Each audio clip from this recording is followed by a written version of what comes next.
So, good morning, Leda. Good morning, Tatiana. There is an early Monday morning, and we are already online. We are. It's still quite dark outside. So I just came back last night from Romania, and although I got to Vilnius after lunch, but I got home only in the evening. So it even doesn't feel like Monday. It still feels like need for a weekend. Oh, I imagine when we come from the trips, we need some weekend.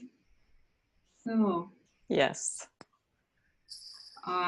It's already daytime. I mean, it's already not dark in Moscow, but it's an early morning. And to energize our week beginning, so yes, today you promised us to talk about high performance. Yes. And I'm wondering, um, in our corporate world, in our coaching world, people may think a lot about high performance. And what is it, and what do you think about that? I think it's an interesting word. It's a buzzword. We use it a lot. I got very interested in that because I work with the corporate world and because I really enjoy watching sports. So there is a parallel between the sports world and the corporate world. In the corporate world nowadays, we are required a lot to do a lot of work to achieve results, to be in constant competition actually, because the market is so much changing, and if companies want to survive and thrive, they have to perform often at their best, and that's why they require a lot from their employees. And hence the difference between sports and the corporate, because I think that in sports you are not required to perform every day in a kind of competition. Of course, you train and you bring your best and you improve your best. But I think that in the corporate world, sometimes that gets a bit kind of gives more tension maybe and stress around that. But I think it's I would define, and it's not just my definition, because there some people who research high performance, they define it that actually high performance is the ability to perform constantly on ongoing basis, probably at your best. And when I say probably, that doesn't mean that maybe always 100%, but being in the upper range of our best. And doing that constantly, not just, doing one good job, having one excellent achievement, but being able to repeat that. I don't know if you remember in our childhood, there was an American band, the New Kids on the Block. Yes, I remember them. And sometimes I think about them like an example of, how do you become famous with one thing? And then actually, I haven't really heard about them being able to constantly produce good music. It's not like Queen or others who were able to really bring that for many, many years. So it's like, wow, you become a star and then there's nothing about you. So how do we, not do this like, oh, I have done something really excellent and then I'm not able to repeat it or to actually outperform myself. I remember this boys band, and even though I saw some songs from them, and I really don't know what's going on right now with them. How is their destiny? While listening to you about this high performance tension in companies where people work, and maybe not only in companies, because we need some demands in society to be successful, to be bright, to be visible, to be happy and so on. And it also requires some expectations. And it sounds like a lot of pressure people have inside. Yeah, I think so. I think so. And the other thing which I have started to pay attention to lately, that people have this goal to become successful. And I think it's very interesting. I don't have kind of final conclusions here, because I'm still just noticing what is happening. But often people come to coaching with the goal to become successful. And in my opinion, as much I have studied the concept from linguistic perspective also, and as much as I have looked in really successful, in the life of really successful people, I think they don't have the goal to be successful. They have the goal to do something in their area of interest, and be excellent in their area of interest. And then they just, work on that. They have the discipline, the routines, the right mindset, the right focus. They have the probably the right environment, and also they constantly improve themselves. And that's why they become really successful and excellent at what they do.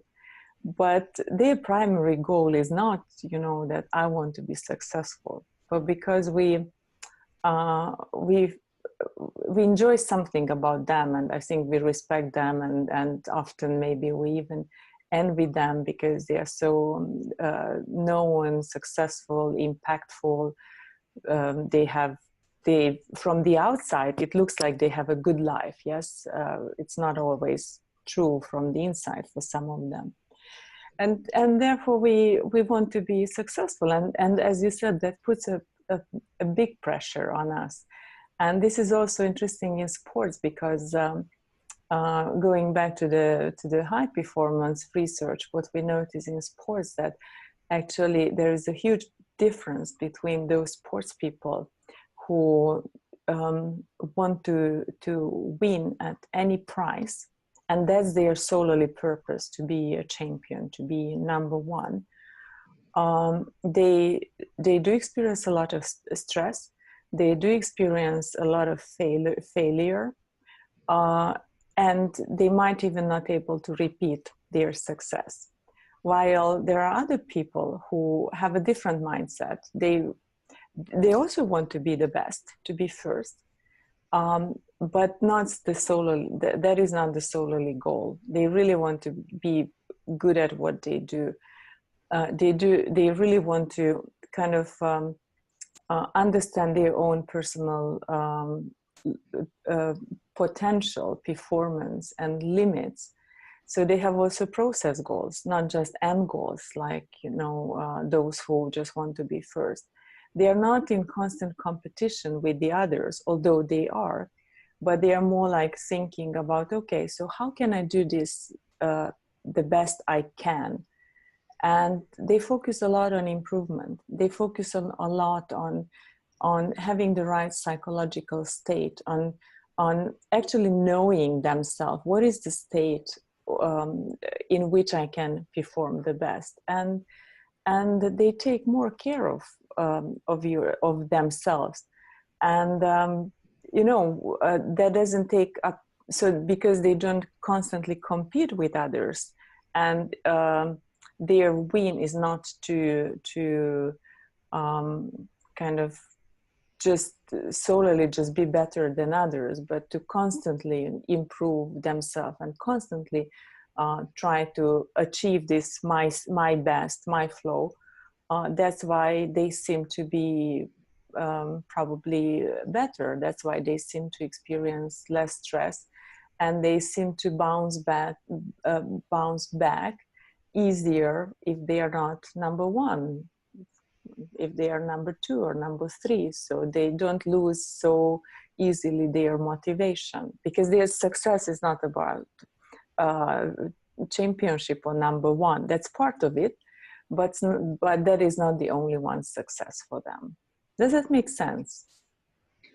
I think it is, and while listening to you, I'm noticing how something changes inside when we are shifting focus from the external, where we have a lot of stress and which can be some kind of consequences, what should be going from the inside, and when we shift focus on what is inside, on the floor, on the state, on what is important,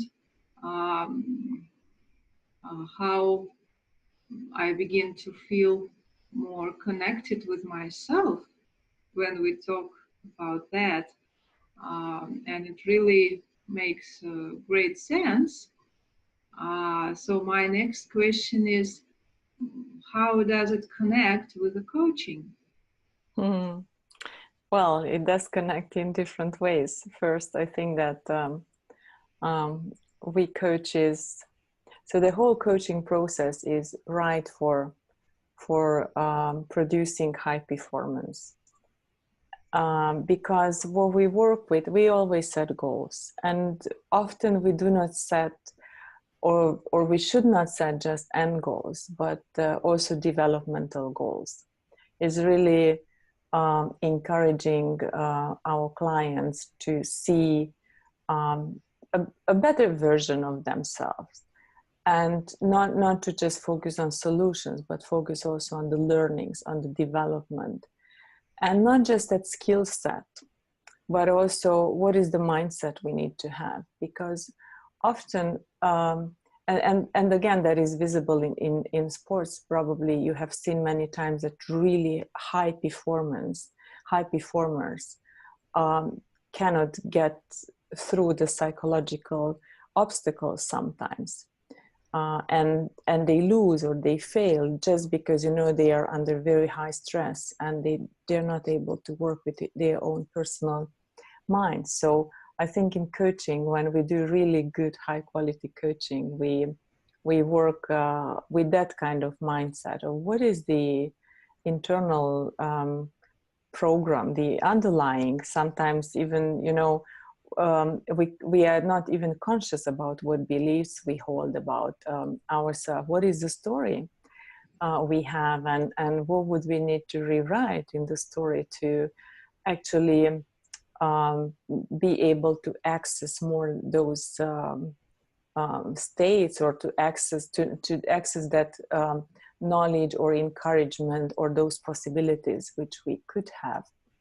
Also, in coaching, we focus, so and that's our job, to really support our clients in holding the focus on what is important, and that is crucial in high performance. I think nowadays there is a big tendency, kind of also danger to all the time multitask, because there is so much information that is really difficult to shut that out. And instead of focusing on something at what we really want to get good, we focus on so many things. And as I don't know who put it, that I think it was Jim Rohn maybe, who said that most of the people major in minors, and they do not major in something major.